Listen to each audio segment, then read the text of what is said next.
បងប្អូនចង់ចេះតឡើងកាមេរ៉ាសុវត្ថិភាព 4G នៅ Solar មួយនេះសូមបងប្អូនមើលវីដេអូពីដើមដល់ចប់ទាំងអស់គ្នា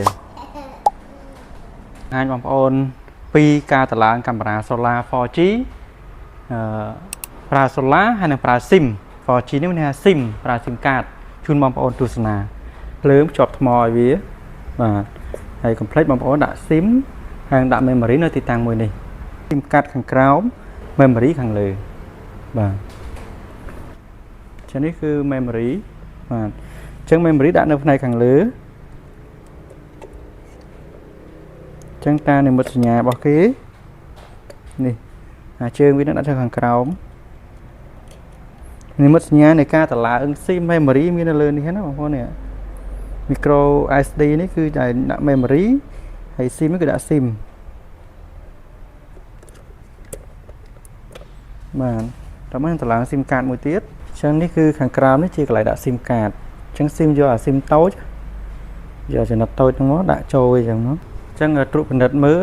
SIM និង memory បានដាក់ត្រឹមត្រូវអស់តោះមកយើងបិទស្ទះ setting នេះវិញបាទអញ្ចឹងគឺដូចនេះវាមានឆ្នោត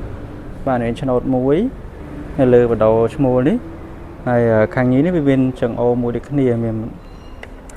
អញ្ចឹងដតបញ្ចូលវាឲ្យត្រូវតាមចង្អូនឹងឆ្នោតរបស់វានឹងមកដាក់ត្រូវណាកុំឲ្យវាបាក់ជើងបាទហើយបន្តមកមួលអានេះឲ្យជាប់ការពារជំរាបទឹកហើយណែនវាមកអូខេយើងកាមេរ៉ាចាប់ដើមលើភ្លើងហើយខ្ញុំលើកអង្តែនឡើងមកលើដើម្បីទទួលបានសេវាល្អ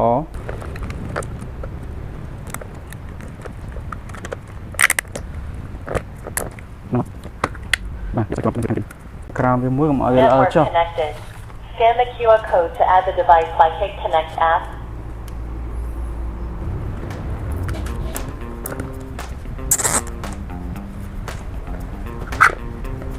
ហ្នឹងមកតាមឡើងខាងសាលានេះគឺនៅសាលា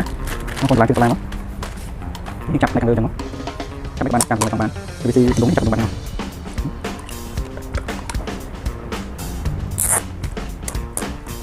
ខាងសាលាវាមានចង្អូឬឡុករបស់វាដូចគ្នាញ៉ាំព្រួយអញ្ចឹងបងប្អូនអោយមកដើម្បីចូលទៅចានេះគឺដូច Type C សម្រាប់សាក Solar ហើយសាកកាមេរ៉ាអញ្ចឹងភ្ជាប់វាទៅកាន់ដូចរបស់វាមកដើម្បីវាសាកថ្មសាកខាងក្រោមនេះ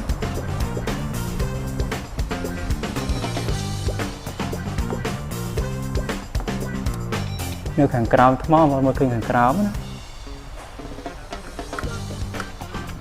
ដល់វាអណ្ណែដល់វាគប់មកបាទអញ្ចឹងការតឡើងកាមេរ៉ា Solar ប៉ុណ្ណារួចរាល់